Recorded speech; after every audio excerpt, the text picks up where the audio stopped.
Esperanza through time.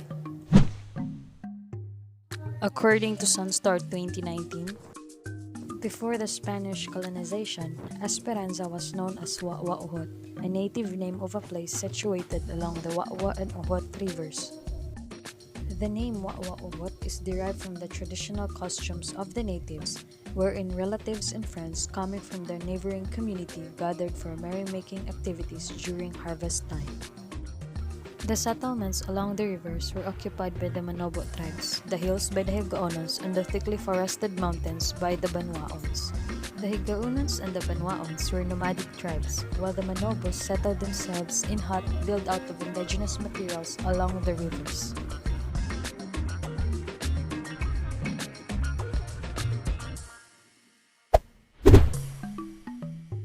Cited from the Reader's Web, in 1521, the Spanish colonizers established a town center and built a church to attract the natives to move in and embrace Christianity. Christianization undertakings were stirred by Jesuit Reverend Father Saturnino Orange. The church became not only a place of worship but also the meeting place to discuss matters on religion, taxation, voluntary labor, and loyalty to the King of Spain. It was during this time that Esperanza got its name.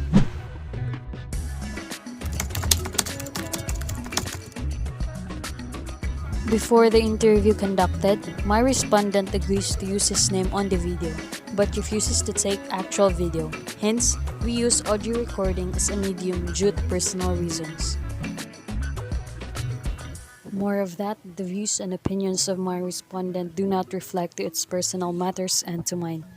This video is fairly for educational compliance only.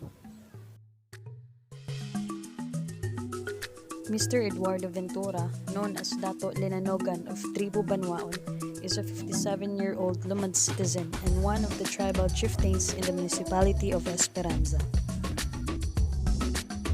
Fortunately, he grants me to ask him some questions regarding with my chosen topic.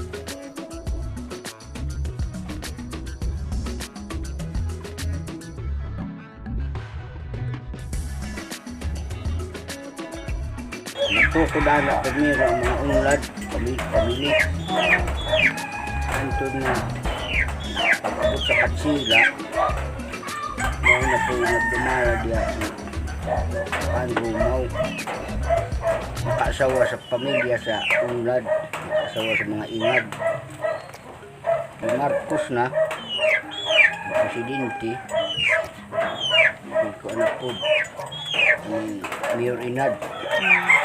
Saka dumala diha may istorya sa subay sa ibaw anahantod ka rin na napud ang mga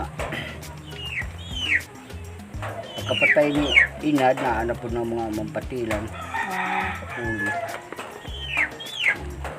ang nakapuli di ay kan Inad si Kuan Kunol Mayor Kunol Mayor Vicente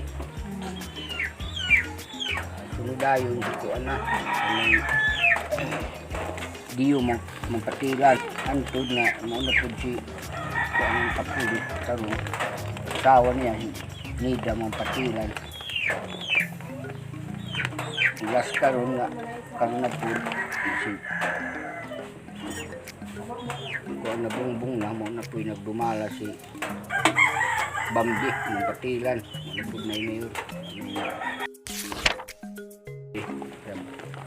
Esperanza mo pag-uma tanong palay saging kamuti sa mga sagot mo may pangibihan din sa Esperanza pinigbiran sa Esperanza kung ano naman dalayag kung ano lumalungdong kaligaon may practice dun sa Esperanza kanunay matag araw diha ipasundaya din ng dalaya kaligaon dumalungdong bali mo na punuan gud nga langkob sa Esperanza nga duha ka tribo o tulo ka tribo Banuaon, Higaunon, Manubo. May na-practice pa karon ng mga kultura sa mga may kasulbaran sa kuan narandang festival.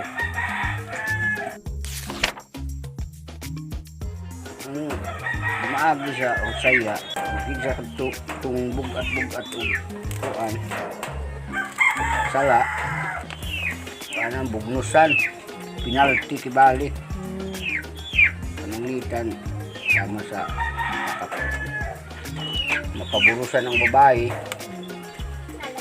sa idiman nun kabaw baka o yuta munay kuan sa lumad bali pagpa kuan sa babae pananglitan masalaan patay mo gihapon hatag og subay sa gipangayon sa nasalaan kabaw baron yuta gihapon ang panaagi sa inasawaha pod sabay pod na sa gibugat sa babae nga pangayo may ano pinatagay nga manggad ayutan higid ang bitanan at bahandi banig baboy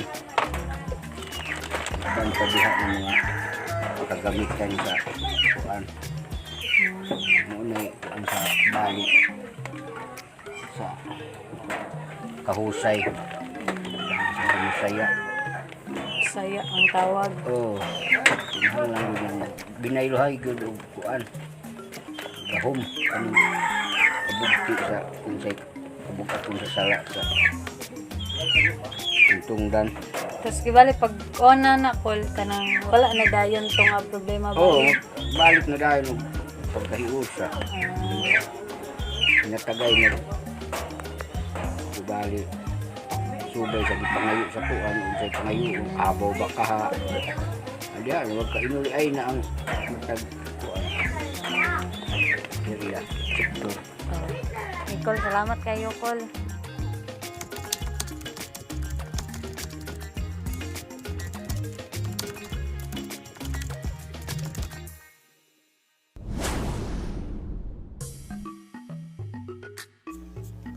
In July 1917, a flood and storm swept through Agusan del Sur in Barangay Cobo of Esperanza. Manobo woman named Bilay Ocampo was on the banks of the muddy Wawa River, where she eventually found a figure with it washed up from the river. The 21-carat gold figure, dating to around 850 to 950 CE, weighs 4 pounds and depicts a woman sitting in the lotus position in Buddhism, ornamented with jewelry on her body and wear a headdress. The figure turned out to be a representation of the Buddhist Tara, known as the Golden Tara.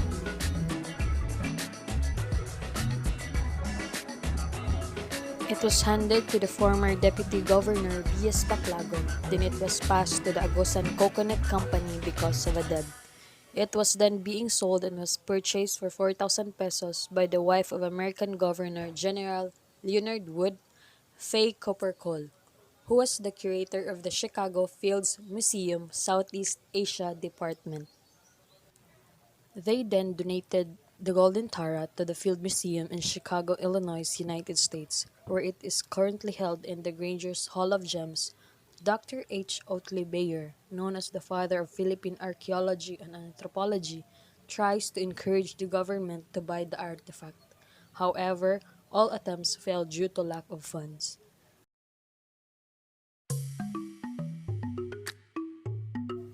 The Golden Tara remains exhibited in the Granger Hall of Chicago Field Museum, now known as the Field Museum of Natural History.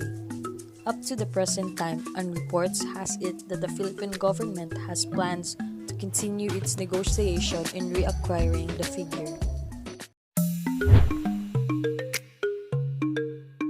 After World War II, the settlers from the different regions of Luzon, Visayas, and Mindanao kept on coming to Esperanza.